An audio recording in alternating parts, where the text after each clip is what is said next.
Tout de suite, direction Marseille, la deuxième ville de France, touchée par un très violent incendie. Ce matin, il est enfin en très nette régression, c'est la bonne nouvelle. Même si vous allez le voir, les dégâts sont considérables. 10 maisons notamment sont détruites dans le quartier de l'Estac, où les habitants ont vécu une nuit d'angoisse. Antoine Bourdarias avec sur place Martin Falaiseau et Tristan Vartagnan. Il y a quelques instants, Raymond accueille notre équipe dans ce qu'il reste de son salon. C'était le salon, voilà. Ouais.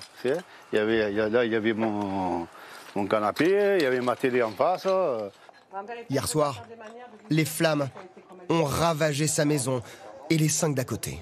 Je ne sais pas comment agir, mais bon. C'est quoi, c'est de la tristesse? Voilà, oui, c'est la tristesse, ouais, c'est sûr. Et de la colère aussi, parce que bon, on ne sait pas où c'est qu'on va maintenant. Toute la nuit, les habitants du 15e et 16e arrondissement de Marseille ont assisté, impuissants, à la progression des flammes. Il y a les pompiers là-haut, j'espère qu'ils vont arriver à arrêter tout ça là. On a évacué une première fois et là je suis revenu pour prendre des affaires, mais là on voit pas d'avion, on voit rien du tout, ça commence à être un peu inquiétant. Au beau milieu de la nuit, Sabine rentre chez elle. Mais le feu est toujours visible. Tout en train de brûler là-bas encore. Vous voyez les flammes là?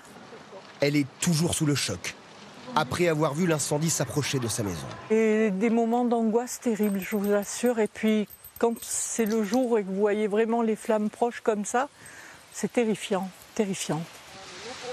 Au petit matin, lorsque Nicolas nous accueille chez lui, l'air est toujours irrespirable. Sa maison a été sauvée de justesse. Il nous raconte comment l'incendie, poussé par un violent Mistral, est arrivé sur son terrain. Et c'était vraiment à 45 mètres. Et là, j'ai commencé du coup à un peu paniquer, à faire sortir mes chiens. J'ai réussi à en faire sortir un. Le temps qu'il arrive, le feu était déjà ici, en fait, devant, là où on est. Comme Patricia et Georges, près de 400 personnes ont été évacuées dans le nord-ouest de Marseille. Après des heures d'inquiétude, ils retournent dans leur immeuble. L'appartement du voisin est intégralement détruit. Par chance, leurs affaires sont intactes. Je savais un petit peu que c'était pas brûlé, mais on n'est pas rentré complètement. Et là, merci mon Dieu. Soulagé. Ouais. Je vous sens ému, monsieur. Au total, 68 habitations ont été touchées par les flammes. 10 ont été totalement détruites. Autre ville particulièrement touchée, les Pennes, Mirabeau, aux portes de Marseille. Là, des habitants ont dû être évacués, d'autres sont restés pour protéger leur maison. Ils se sont retrouvés encerclés par les flammes, ils ont lutté avec les pompiers et a posteriori, ils n'en reviennent pas de ce qu'ils ont vécu. Lucie Glasson, Frédéric Miara et Julie Subit. Donc là, on a notre maison et là, il y a toutes les voitures qui ont cramé. Et toute la colline évidemment avec. Il y a des flammes de 15 mètres qui sont arrivées jusque-là. Susanna et sa famille viennent de vivre 24 heures de cauchemar. Ils se sont retrouvés entourés par les flammes et une épaisse fumée asphyxiante. On est resté quand même dans les fumées, dans les cendres. Moi je suis descendue tout en bas, donc j'avais vraiment les cendres dans le nez, quoi. Ouais, c'était super effrayant parce qu'en fait avec le vent, les flammes c'était super rapide en fait. Une nuit d'angoisse. Presque toutes les voitures de Christophe, le père de famille, sont calcinées. Ça a commencé par là-bas. Après, ça tellement vite. Il est resté toute la nuit pour combattre les flammes. Aux côtés des pompiers, impossible pour lui de quitter sa maison. Ça a tellement vite avec le vent. Vous avez eu très peur? Ah oui. Pour la maison, pour les enfants. Le sol est encore fumant.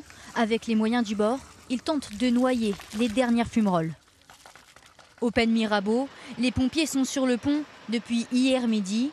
À cause du vent, ils craignent une reprise du feu dans ce quartier. Tout le monde est fatigué, oui, ça fait quand même presque 24 heures maintenant qu'on est dessus. Même si on a eu des petits moments un peu plus calmes, il faut continuer à surveiller, à rester actif. 2 lotissements des Pennes Mirabeau ont été évacués. Asia s'est réfugiée avec d'autres sinistrés dans ce gymnase. Elle ne peut toujours pas rentrer chez elle. Les flammes étaient aux portes de sa maison. On avait vraiment peur que ça explose et que le feu entre directement dans la maison. On a même essayé de jeter de l'eau dans la maison au cas où le feu rentrait, mais c'est la première fois qu'on était confronté à un incendie, donc on ne savait pas comment réagir. Les autres habitants des Pennes Mirabeau, confinés jusqu'à ce matin, peuvent désormais sortir de chez eux. Dans cet incendie dans les Bouches-du-Rhône, une centaine de personnes ont été blessées, dont 16 transportées à l'hôpital et 54 pompiers et policiers. 700 soldats du feu sont toujours mobilisés. On retrouve Didier Piereschi, Axel Charles-Messens et Maxence Grinfogel. Ils sont avec une brigade en intervention dans le quartier de l'Estac. Nous sommes à l'intérieur de la résidence d'un particulier et on voit ici les pompiers en action. Ils font ce qu'on appelle du noyage, c'est-à-dire qu'ils sont en train de tirer des tuyaux pour monter sur les abords de la propriété, car il y a encore des fumerolles qui brûlent un petit peu partout tout autour. L'idée, c'est de les éteindre afin d'éviter les reprises du feu. Voyez le tuyau qui prend son chemin par ici et qui monte jusqu'en haut, où se trouvent les derniers petits combustibles qui sont en train de faire peser un danger sur la maison. En ce qui concerne la météo, là les nouvelles sont plutôt bonnes. Le vent devrait faiblir cet après-midi et donc amoindrir considérablement les risques de reprise. Les pompiers nous ont dit ce matin qu'ils espéraient éteindre ce feu dans les prochaines heures. Du côté des transports, très fortement perturbés et même totalement interrompus au plus fort de l'incendie, la reprise se fait progressivement. Le trafic TGV a redémarré ce matin à Marseille. Ça reste compliqué pour les TER avec encore des suppressions et des retards à prévoir.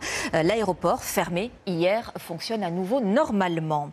Dans l'Aude, sur l'autre front, très préoccupant, le feu est toujours actif, mais les mesures de confinement pour les habitants sont levées. Certains ont vu leur maison brûlée sous leurs yeux avant de devoir partir en urgence. Avec eux ce matin, Lise Cloy, Fabrice Hamzel et Elsa Rengenot.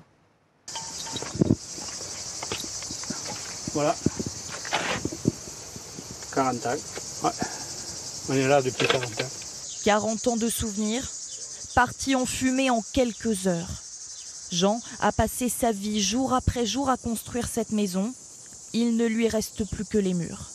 Ben avant, ça c'était la salle à manger, ça c'est mon siège. On va le raser, ça, il faut mettre le bulle, mais avant je voudrais quand même essayer de retrouver quelques souvenirs. C'est un disque dur là, de sauvegarde qui était là. Donc, je ne vais pas le toucher parce que j'espérais pas passer. J'ai espoir d'essayer de le retrouver. Lundi soir, au plus fort du brasier, cet ancien bénévole au comité feu de forêt vient en aide aux pompiers quand il comprend que les flammes ont atteint sa maison. Je savais que ça avait sauté, trop de fumée, on ne le voyait pas. Aussitôt hébergé chez sa fille, sans pouvoir rien emporter. Les seuls vêtements qui lui restent, cette tenue orange qu'il portait ce soir-là. Mais il peut compter sur ses proches. Oui, j'ai beaucoup de connaissances, ils se sont tous proposés pour venir. Ils peuvent rien faire là. Solidarité, devenue le mot d'ordre dans la commune de Bages. Les 40 chevaux de Nathalie auraient pu tous périr sans l'aide des écuries voisines. On pensait qu'on allait mettre la clé sous la porte parce qu'on avait déjà des difficultés financières. Cet élan de solidarité nous fait entrevoir un avenir. C'est formidable, c'est très touchant et on ne s'attendait pas à tout ça. Une cagnotte en ligne a été ouverte. Déjà plus de 42 000 € ont été récoltés en seulement 2 jours. Ces incendies n'ont fait aucun mort et c'est à souligner vu leur intensité. On se demande si nous sommes suffisamment armés pour lutter contre plusieurs fronts en même temps. A-t-on assez de moyens aériens, assez d'hommes à envoyer sur le terrain? Depuis le début de l'année, on a déjà enregistré 5 900 départs de feu. Jeanne Cancard, Théo Thomas et Victor Topnou. Ce matin, 300 pompiers toujours mobilisés face à l'incendie près de Narbonne. Pas de reprise de feu, mais impossible pour eux de partir. Le travail continue. Là, on a demandé 2 hélicoptères bombardiers d'eau ce matin. C'est des engins, mais c'est surtout des pilotes qu'il faut aussi du coup maintenir en condition et durer dans le temps. C'est tout l'enjeu. Organiser des roulements 24 heures sur 24. Car le combat continue la nuit aussi. Mais des heures, voire des jours après, il y a encore des situations comme celle que vous pouvez vivre juste derrière, une multitude de points chauds qui, si on n'arrivait pas à faire ce travail-là, l'incendie pourrait, selon différents vents ou conditions climatiques, repartir de plus belle. Depuis le début de la semaine, des dizaines de départs de feu importants, notamment dans le sud. Pour lutter, la France possède 8 Dash et 12 Canadair. D'autres appareils sont loués, Au total, 40 aéronefs sont opérationnels cet été. Niveau moyens humains, plus de 4000 sapeurs-pompiers mobilisables à tout moment.